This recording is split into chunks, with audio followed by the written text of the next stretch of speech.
Hi, and welcome to another edition of Hot Takes with me, the Silver Fox. And I have mentioned before my opinion of the Greens, that they're stupid.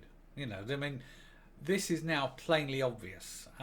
They have a fixation on one subject, and yet, in order to achieve what they need to achieve, which they can't possibly do, they will make millions miserable. They will destroy economies. But even then, what they try to do is factually impossible. It's scientifically impossible. They cannot achieve what they want because they have no concept of reality, of agriculture, of how the world works, how people work. They just have this naive, childlike dogma, and they say, hang the consequences. Well, I'm afraid that the consequences can be very grave indeed. And we are going to look at now the consequences of a green economy that has completely destroyed an entire country to the extent that millions upon millions are impoverished, starving and rioting. And all because, well, a pair of green idiots. Let's have a look at this.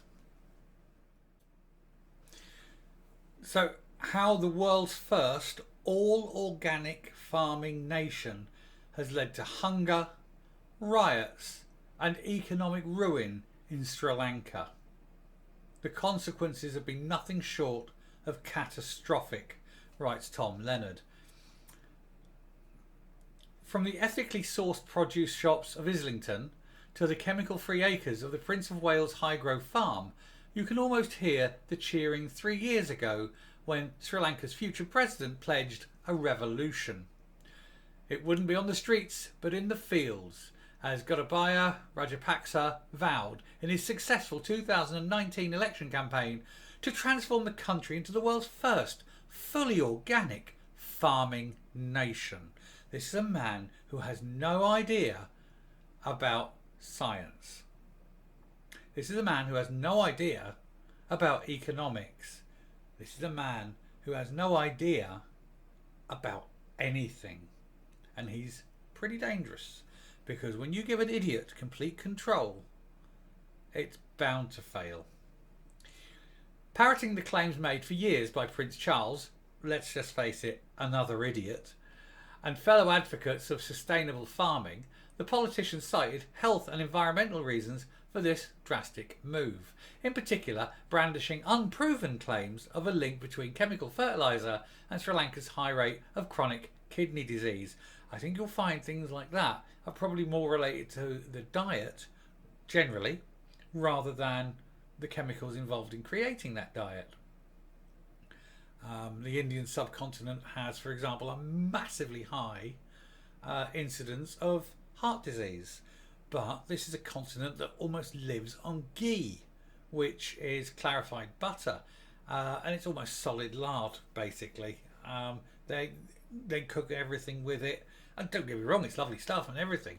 When you use it sparingly and occasionally, not cooking every meal, So you've got to look at sort of lifestyle over, any sort of chemical on a field. Anyway, Rajapaksa's commitment to producing 100%, now listen, 100% of anything is a bad idea because it gives you no backup plan, ever. If you're an investor, you don't take, I've got, look, £100,000, I'm going to put it all in BP. Well, that's all very fine and pleasant while BP are making money. As soon as there's a problem, you're buggered. So what do? You divest your income. You go, okay, 10,000 in BP, 10,000 in building, 10,000 in mining, 10,000 in retail, and you widen. So the fact that he said immediately producing 100% lets you know he's naive and stupid. But we'll carry on.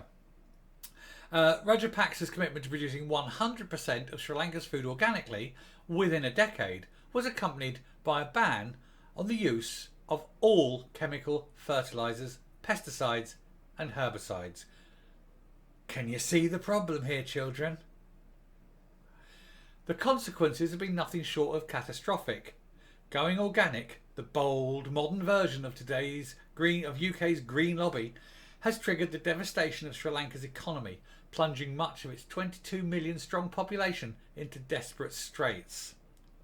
It was going to do no other. The chaos that has engulfed the country, including growing poverty, long queues for essentials, lethal street battles, and attacks on the homes of government leaders, is a direct result of this one stupid decision. Because you can see the source of the problem. When you're not allowed to put fertiliser on a field, you're going to produce less. And when you can't put pesticides on, the insects are going to eat more. So you've got even less.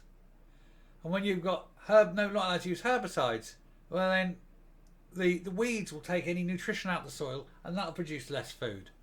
So what you're left with? A field of rubbish. A third maybe of what you could have had. But hey, let's do organic stuff. There is no organic stuff. It's a myth. Rajapaksa's announcement last April that the country's 2 million farmers had to go organic overnight, no trials, no phasing, just bang, that's it. And the disaster that has followed is a timely lesson for all those who've been swept up in the hype surrounding organic food and its promise not only to improve our health but also save the planet. It will do neither. It will do neither. It'll make the planet a worse place because it will increase mass starvation if you went organic. The only way we feed the world now is by throwing chemicals onto fields by the bucket load. Gallons and gallons of chemicals to make the soil fertile. Ironically, Sri Lanka had one of the strongest performing economies in Asia. In 2019, the World Bank upgraded its status to that of an upper middle income country, only to reverse its decision just months after Rajapaksa was elected. So they're on a climb up, he's elected, and down you go, and you're finished. Greens, green policies, Greens, all the time. They're stupid people. Soon after he ordered the organic transition, agronomists from the Sri Lanka Agricultural Economics Association warned that he was making a terrible mistake. A 5-year-old would warn him he's making a terrible mistake. For all his concerns about water contamination, soil degradation, kidney disease and biodiversity damage, the cons of going organic far outweigh the pros, they said. Studies show crop yields drop by an alarming 30% under organic farming. Since the 1960s, Sri Lanka has subsidised farmers to use synthetic fertiliser, the main catalyst for doubling the yields of many crops. Outside the echo chamber of sustainable farming advocates, chemical fertilisers, along with pesticides and herbicides, are universally accepted as essential tools for modern agriculture. They are. You cannot feed the world without them. Sri Lanka is heavily dependent on rice to feed itself and on tea to export. Forcing the producer of both crops to go entirely organic, warned experts, would drastically lower their yields by 35% and 50% respectively. Rice is a nitrogen intensive crop and is therefore tricky and expensive to grow without chemical fertilisers. Well, and that's the problem. When you're talking your main food crop for your nation, and you're going to take away all these fertilisers, and you're going to watch your main food crop reduced by at least a third, you know people are going to go hungry. And you've been warned that this is going to happen, and you still do it. I'm afraid that really it's almost treasonous. I think it's actually a crime against humanity. I think that borders on crime against humanity. That's forced starvation of population. And that is actually a war crime, or at least I think that is actually a crime against humanity. I'm not entirely sure, but perhaps somebody can confirm that in the comments. But Rajapaksa and his government wouldn't listen to the warnings. When his brother Mahinda was president a decade ago, he also encouraged organic farming. They will no doubt have been motivated by Sri Lanka's growing reputation as a top destination for eco-tourists who are drawn to luxury hotels that serve organic food produced on their own farms. Yeah, but that's served to people who have their own farts. Don't you can ignore that lot. Shunning conventional food production experts, the Rajapaksas have taken guidance from cranky civil society movement called Vyasmaga, and I hope I pronounced that correctly, which sums its values as spiritual inside, technocrat outside. Well, the moment you start getting involved with spiritual, you know you're dealing with morons. Its plans include developing 2 million organic home gardens and turning over millions of acres of Sri Lankan forests and wetlands to producing biofertiliser. The whole project was accelerated by the pandemic, which destroyed the country's tourism industry. Sri Lanka's ruling family saw a perfect chance to reduce its crippling balance of payments deficit and embrace organic farming by phasing out the $500 million a year it usually spends on buying foreign-made chemical fertiliser and subsidising farmers to use it. How's that working out?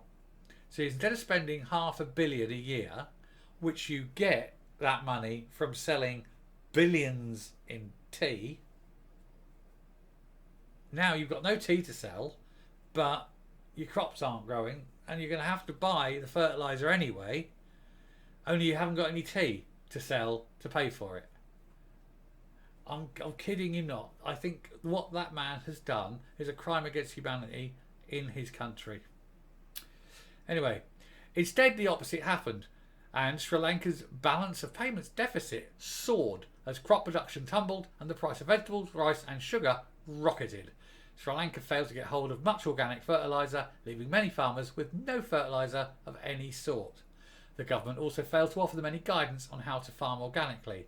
Many farmers, despairing of ever making a profit, gave up, accelerating the food shortages. Well, and this is the trouble, when the farmers aren't getting any money or whatever, they're going, oh, sod this, I'm not working all that and getting nothing for it. They give up, the farm goes to rot, and so you're producing even less food, and so the starvation problem increases, the poverty increases, and the whole country accelerates down the drain of green virtue. And that's what they're in now. They're in a turd of green virtue because of the Greens and the green policies. The loss of revenue from tea and other export crops vastly outstripped any savings from no longer importing fertiliser. In a final humiliation, Sri Lanka, a country until recently self-sufficient in rice, had to spend nearly $500 million importing vast amounts of it, which the government then had to subsidise. By October last year, it was desperately backpedalling, relaxing the fertiliser ban for crucial export crops, including tea, rubber and coconut. That humiliating U-turn didn't stop President Rajapaksa boasting of his organic credentials a month later at Glasgow's UN climate change subject. Oh yes, look at me, I'm green, I've got this, we're organic, my people are starving to death. We've got riots in the streets, the farmers have given up, we are a destroyed economy. But hey, I look good to my virtue friends. Should be in The Hague really, shouldn't you? The climb down came too late to avert economic meltdown. Annual food price inflation is currently running at 50%, with vegetables such as carrots and tomatoes up to 5 times more expensive than they were a year ago. Sri Lanka, which owes $51 billion to international creditors, last week defaulted on its debts for the first time since it gained its independence from Britain in 1948. So in nearly 75 years, it's had independence and it went green.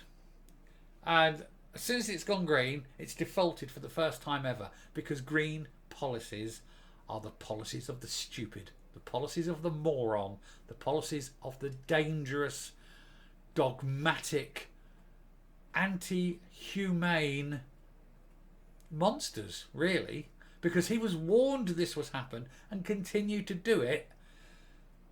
What does that make him? I can think that only makes him a monster. Anyway, the country has been paralysed by strikes and violent clashes between Rajapaksa supporters and opponents in which people have died.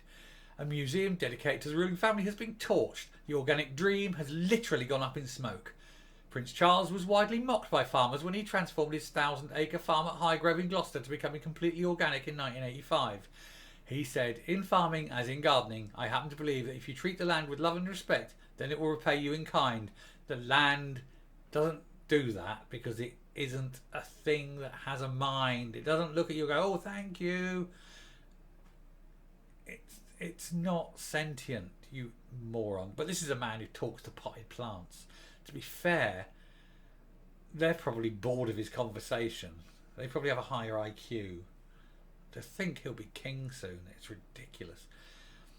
Anyway, such thinking may be fine in a domestic garden or a hobby farm, but not in the international agriculture, according to experts. Nearly all organic farming, they note, serves only the very richest and the very poorest people in the world, while the latter are forced to do it by necessity as they cannot afford chemical fertilisers and pesticides, and for the former it's an expensive lifestyle choice. Indeed, organic food is food for the entitled. If you're the sort that eats organic food, you're entitled. You're a snob. You're, look at me, I'm better than you because I get organic food. Well, that's fine, as long as you're wiping the weevils off it because it hasn't any pesticide on it. It actually isn't any nutritionally better for you. As the success of Prince Charles's range of organic produce, the Waitrose Duchy Organic, illustrates, there's no shortage of British customers willing to pay a premium for that all-important organic label. We call those people idiots. Skeptics wonder why, citing tests that show organic food neither tastes better nor is more nutritional, though the organic lobby insists it is, nor critics add, is there any conclusive evidence of the health effects of pesticides? And organic farming is not always greener either, principally because the lower crop yields means it offers much more land has to be cultivated for the same amount of produce. Land which could be used to grow trees and reduce carbon emissions. It also relies heavily on tilling fields that can accelerate soil exhaustion. In fact, organic farming is worse for the environment. But they won't admit that because dogma. As Sri Lanka descends into chaos and its leaders run for cover, the smug advocates of sustainable farming must share the blame for convincing them of their deluded dream was even possible. And it isn't possible because we live in an advanced world where to grow anything to any kind of level, you need science. You can't do it with cow dung. Anyway, I'll come up and finish off. So the poor country, the poor people of Sri Lanka, suffering, starving, going without, their whole economy collapsing around their ears, and all because of green policies of one man, one deluded, foolish man who sits and thinks that he is right, despite the experts continually telling him that he's not right, he's wrong, it will fail. But he's effectively a dictator, and this is what he's done. He needs to be arrested, he needs to be tried, and I'm not sure what the ultimate punishment in Sri Lanka is, but I suspect it's well, let's just say probably won't be spending a long time in prison, if you get my drift. Anyway, let it be a warning to not listen to the Greens, because they are morons. They have this dogma, but they have no scientific understanding of the effects of what they say. Anyway, I shall finish there. If you like what you hear and see on the channel, please hit the subscribe button if you haven't already. Ring the bell for notifications of future output. Leave a like, leave a comment, and until next time, stay safe, stay well, and goodbye.